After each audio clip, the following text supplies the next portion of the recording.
আচ্ছা, যখন পায়ের তলার মাটি হঠাৎ করে কেঁপে ওঠে তখন আমাদের মাথায় সবার আগে কি আসে? নিশ্চয়ই সায়েন্সের কথা, তাই না? টেকটনিক প্লেট, ফল্ট লাইন এইসব। কিন্তু হাজার হাজার বছর ধরে বিশ্বাসী মানুষেরা কিন্তু এর মধ্যে একটা গভীর আধ্যাত্মিক বার্তাও খুঁজে পেয়েছেন। তো চলুন আজ আমরা সেই দিকটা নিয়েই কথা বলি। ভূমিকম্প নিয়ে ইসলামের ধর্মতাত্ত্বিক দৃষ্টিভঙ্গিটা আসলে কি? একবার শুধু দৃশ্যটা ভাবুন। শহরটা ভূমিকম্পে কেঁপে উঠেছে, আর তারপর দেশের শাসক বেরিয়ে এসে জনগণকে সান্ত্বনা তো দূরের কথা, উল্টো কঠোর হুঁশিয়ারি দিচ্ছেন। অবিশ্বাস্য মনে হলেও ইসলামের দ্বিতীয় খলিফা ওমর রাদিয়াল্লাহু তাআলাহু ঠিক এটাই করেছিলেন। তার সেই ঐতিহাসিক আর কিছুটা কঠোর কথাগুলোই কিন্তু আমাদের আজকের আলোচনার মূল ভিত্তি। তো আমাদের আজকের এই যাত্রায় আমরা প্রথমে হজরত ওমরের সেই ঘটনাটা শুনব, এরপর দেখব কোরআন আর হাদিস এই বিষয়টাকে কিভাবে ব্যাখ্যা করে, মানে একটা ঐশী সতর্কবার্তা হিসেবে। আর একদম শেষে আমরা জানব এই রকম একটা পরিস্থিতিতে একজন মুসলমানের আসলে কি করা উচিত, আধ্যাত্মিকভাবে এবং বাস্তবিকভাবে। তো চলুন সরাসরি চলে যাই সেই সময়ে, সেই দিনটাতে যখন মদিনার মাটি কেঁপে উঠেছিল আর খলিফা ওমরের কণ্ঠস্বর যেন সেই কম্পনের চেয়েও বেশি নাড়িয়ে দিয়েছিল মানুষের ভেতরটা। ব্যাপারটা একটু কল্পনা করুন। সময়টা হলো দ্বিতীয় খলিফা হজরত ওমরের শাসনকাল, আর জায়গাটা হলো স্বয়ং নবীর শহর মদিনা, মানে যে শহরে তখনও অনেক সাহাবী জীবিত। হঠাৎ করে সেই পবিত্র মাটি কেঁপে উঠল। স্বাভাবিকভাবেই মানুষের মধ্যে প্রচণ্ড ভয়, আতঙ্ক ছড়িয়ে পড়ল। সবার মনে একটাই প্রশ্ন ঘুরপাক খাচ্ছে, কেন এমন হলো? এটা কি শুধুই একটা প্রাকৃতিক ঘটনা, নাকি এর পেছনে আরও গভীর কোনো কারণ আছে? কিন্তু হজরত ওমর তিনি কিন্তু বিষয়টাকে একেবারেই আর 10 জনের মতো করে দেখেননি। তার কাছে এটা স্রেফ একটা প্রাকৃতিক দুর্যোগ ছিল না, বরং তিনি এটাকে দেখেছিলেন সৃষ্টার পক্ষ থেকে আসা একটা সরাসরি সতর্কবার্তা হিসেবে। তিনি কিন্তু কোনো রাগঢাক না করে সোজা জনগণকে তাদের কাজের দিকে আঙুল তুলেছিলেন। বলেছিলেন, এই যে মাটি কাঁপছে এটা আর কিছুই না, এটা মানুষের পাপের ফল, আল্লাহর অসন্তুষ্টির একটা প্রকাশ। আর হজরত ওমরের এই যে ব্যাখ্যা, এটাই কিন্তু আমাদের জন্য ইসলামী ধর্মতত্ত্বের একটা খুব গুরুত্বপূর্ণ ধারণার দরজা খুলে দেয়। আর সেই ধারণাটা হলো প্রকৃতির কোনো ঘটনাই আসলে নিছক ঘটনা না, এর প্রতিটার পেছনেই একটা ঐশী বার্তা বা সংকেত থাকে। কোরআনের ভাষায় এই ধরনের ঘটনাগুলোকে বলা হয় আয়াত, মানে নিদর্শন বা চিহ্ন। তার মানে ভূমিকম্প, বন্যা বা বড় কোনো ঝড় এগুলোকে শুধু র্যান্ডম প্রাকৃতিক দুর্যোগ হিসেবে দেখা হয় না, বরং এগুলোকে দেখা হয় এক একটা চিহ্ন হিসেবে, যা আমাদের সৃষ্টিকর্তার কথা মনে করিয়ে দেয়, তার অসীম ক্ষমতার কথা ভাবায় আর আমাদের নিজেদেরকে নিয়ে একটু চিন্তা করার সুযোগ করে দেয়। এই ধারণাটা কিন্তু কোরআনের একটা আয়াতে খুব পরিষ্কারভাবেই বলা হয়েছে। সূরা আল ইসরাতে আল্লাহ বলছেন যে তিনি নিদর্শন পাঠান ভীতি প্রদর্শনের জন্যই।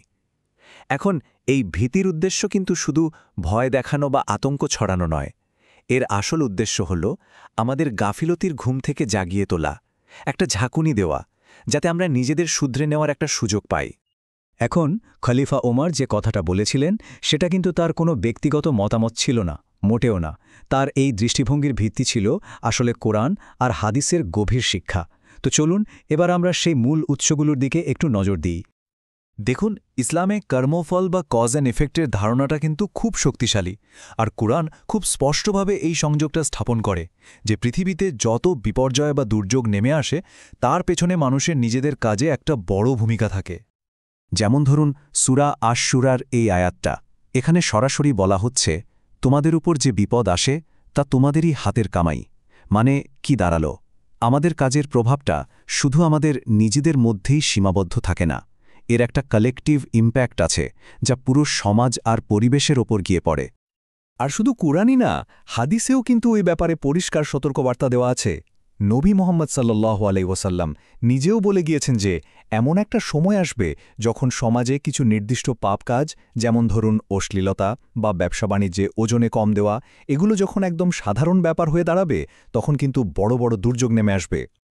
কিন্তু একটা জিনিস আমাদের খুব পরিষ্কারভাবে বুঝতে হবে, ইসলামে ভূমিকম্পের ব্যাখ্যাটা কিন্তু একদম একরৈখিক বা ওয়ান ডাইমেনশনাল না। মানে ভূমিকম্প মানেই শুধু শাস্তি, ব্যাপারটা মোটেও এমন না, এর আরও কয়েকটা গভীর তাৎপর্য আছে। যেমন হ্যাঁ, এটা কখনো কখনো অবাধ্য জাতির জন্য শাস্তি হিসেবে আসতে পারে, কুরআনে আমরা এমন অনেক উদাহরণ পাই। আবার ঠিক একই ঘটনা একজন বিশ্বাসীর জন্য হতে পারে, ঈমানের একটা কঠিন পরীক্ষা। দেখা হয় যে সে বিপদে ধৈর্য ধরতে পারে কিনা। আবার কখনো এটা স্রেফ আল্লাহর অসীম ক্ষমতার একটা প্রদর্শনও হতে পারে, যা আমাদের মনে করিয়ে দেয় আমরা কতটা ক্ষুদ্র আর আমাদের কতটা বিনয়ী হওয়া উচিত। আর চতুর্থ দৃষ্টিকোণটা বেশ ইন্টারেস্টিং। সেটা হলো ভূমিকম্পকে শেষ জামানার বা এন্ড টাইমসের একটা বড় নিদর্শন হিসেবে দেখা হয়। বুখারী শরীফের একটা খুব বিখ্যাত হাদিসেই আছে যে কিয়ামত কায়েম হবে না যতক্ষণ না অধিক পরিমাণে ভূমিকম্প হবে।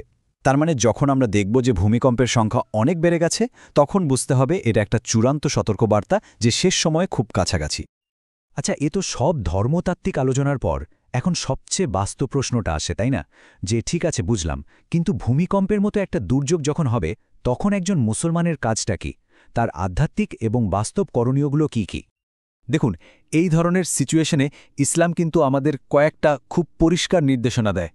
সবার আগে হলো তওবা আর ইস্তেগফার, মানে নিজের ভুল বুঝতে পারা, অনুতপ্ত হওয়া এবং স্রষ্টার কাছে ক্ষমা চাওয়া। এরপরেই আসে দোয়া আর সাদাকা, মানে প্রার্থনা করা এবং একই সাথে দান খয়রাতের পরিমাণ বাড়িয়ে দেওয়া। আর সবশেষে এবং সম্ভবত সবচেয়ে জরুরি যেটা, সেটা হলো যারা ক্ষতিগ্রস্ত হয়েছে তাদের সাহায্যে সাথে সাথে ঝাঁপিয়ে পড়া। এই যে এতগুলো কাজের কথা বলা হলো, এগুলোর প্রতিটার পেছনে মূল উদ্দেশ্য কিন্তু একটাই, সেটা হলো একটা আধ্যাত্মিক জাগরণ। দুর্যোগের এই কঠিন মুহূর্তগুলো আসলে আমাদের জন্য একটা সুযোগ, নিজেকে নিয়ে নতুন করে ভাবার, নিজের অহংকারকে দূরে সরিয়ে রেখে স্রষ্টার সাথে সম্পর্কটাকে আবার নতুন করে ঝালিয়ে নেওয়ার একটা সুযোগ।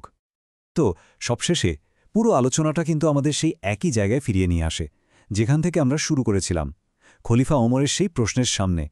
যখন পৃথিবী এভাবে কেঁপে ওঠে, তখন হয়তো আমাদেরও সময় আসে একটু থামার আর নিজেদের দিকে তাকিয়ে প্রশ্নটা করার, আমাদের মধ্যে কি এমন পরিবর্তন হয়েছে, আমরা কোথায় ভুল করছি।